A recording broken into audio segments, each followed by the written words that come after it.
Fornisce l'occasione per formulare la prima domanda al terzo ospite di questa pagina informativa del telegiornale di Video Regione, Giovanni Del Ben, sostenuto da Sinistra Ecologia Libertà, Italia dei Valori e una propria lista autonomista, candidato sindaco a Pordenone, ma in questo caso si parla di questioni che riguardano la sanità. Lei ovviamente competente in materia, che cosa ne pensa di queste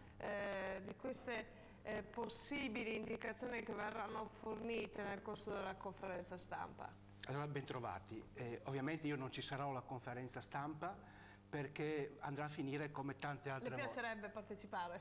No, ho partecipato una volta alla conferenza stampa di questa organizzazione politica al moderno, ne sono uscito pieno di ciacole e di parole, poi ci confrontiamo sulla realtà di ogni giorno e vediamo che sono passati 35 mesi da quando è stato bloccato l'ampliamento dell'ospedale in via Montereale 24, c'erano già spesi 4 milioni di progetto, c'era il finanziamento di 100 milioni per fare, era un ospedale di dimensioni giuste che derivava da uno studio approfondito.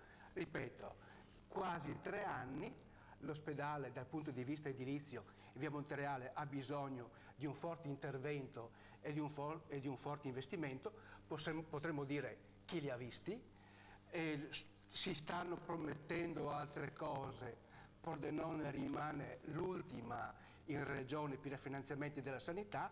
Cosa sarà la proposta del Presidente Tondo in sanità? Penso che andrà a finire come è successo 7 anni fa, che al termine della sua presidenza della regione la sua coalizione ha preferito candidare un'altra, no? Allora non so quanto possa essere credibile. Intanto altri ospedali, altri centri ospedalieri crescono, si sviluppano e Pordenone si depaupera. È prossimo una bozza di secondo piano oncologico regionale, non c'è traccia che la regione abbia scelto di mettere il CRO al centro della rete oncologica. Giovanni Del Ben, già direttore del CRO di Aviano, ovviamente un tema molto caro. Della rete oncologica non c'è scritto che il CRO è il centro della ricerca oncologica.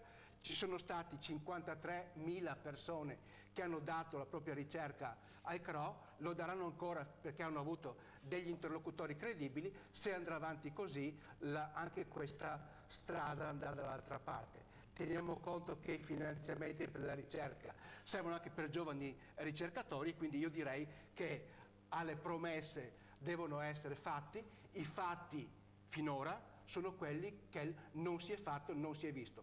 Quando vogliono, come vogliono, ci confrontiamo. Senta, avevamo poc'anzi seduto in questo studio anche il segretario provinciale del PD che parlava di questa compattezza del Partito Democratico, parlando insomma di proposte concrete del centro-sinistra.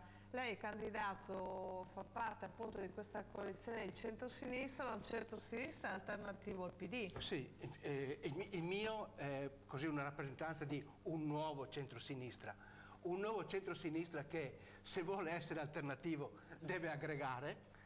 A Pordenone il PD ha scelto di andare avanti da solo come era prima. Spiegatemi come può essere proposta non solo l'alternativa, ma il mantenere delle posizioni che erano importanti. Dopodiché, se andiamo a spiluccare, a spulciare gli argomenti, vedremo che sull'ospedale, farlo dov'è, abbiamo idee diverse.